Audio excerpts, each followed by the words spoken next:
Hello students, welcome you all to my channel Study with Rachna Verma. Today's worksheet is 54 and class 9th worksheet and subject is science and date is 11th November 2020. Students, today topic is gravitation, universal law of gravitation यानी कि गुरुत्वाकर्षण। ये बहुत अच्छा important topic है। तो देखते हैं what is gravitation force and what is it's importance. जो गुरुत्वाकर्षण जो बल है वो क्या है और इसका महत्व क्या है, तो हमें इस अपनी वर्कशीट में यही जानने को मिलेगा। On observing that a ripened apple always falls on earth, Newton decade that earth attracts every object towards itself by force।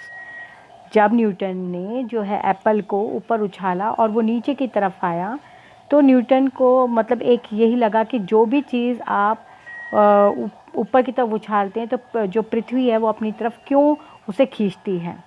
Moon which revolves around the earth continuously, और जो मून है जो कि अर्थ के चारों ओर घूमता रहता, मतलब आपको पता है कि जो मून है वो नेचुरल सैटेलाइट है अर्थ की, और मून जो है अर्थ के रिवॉल्व करता है।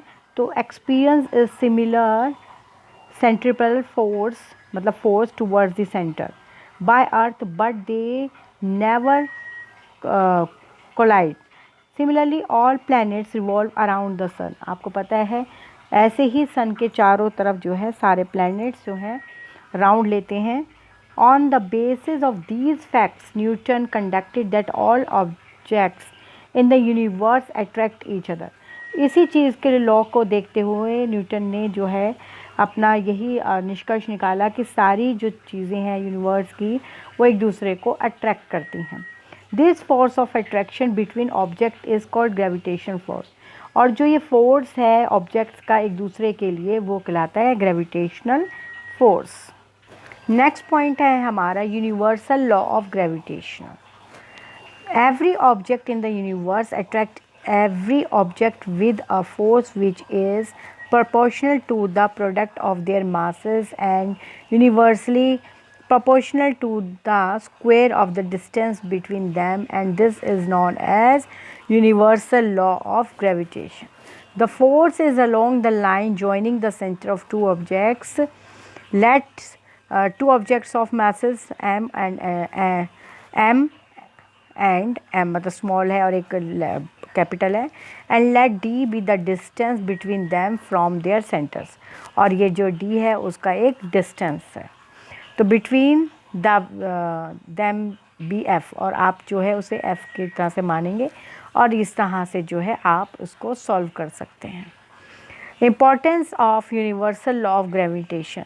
तो universal law of gravitation explains several phenomena. Some of them are the force that bends us onto the earth, the motion of the moon around the earth, the motion of the planets around the sun, the tides increase or decrease in the water level in sea due to the moon and the sun, flow of water in the river and for rainfall। मतलब यहाँ पे जो importance है universal law of gravitation जो आपने यहाँ पढ़ा है उसमें ये पॉइंट्स बताए गए हैं। इसी से बेस्ड आपके जो है 4 क्वेश्चन आंसर हैं जो कि हम जो है डिस्कस कर लेते हैं, और मैंने आपके लिए सॉल्व कर ही रहे हैं, और मैं क्वेश्चन पढ़ती रहूँगी और आपको जो है मैं सॉल्व करके बताती रहूँगी। First question is write universal law of gravitation.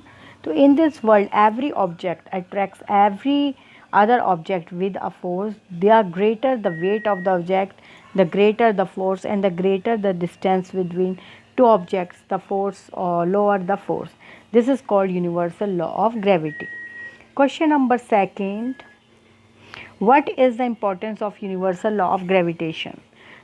This force binds us to the earth, or because of this force planets revolve around the sun. Due to this force tides occur in the sea.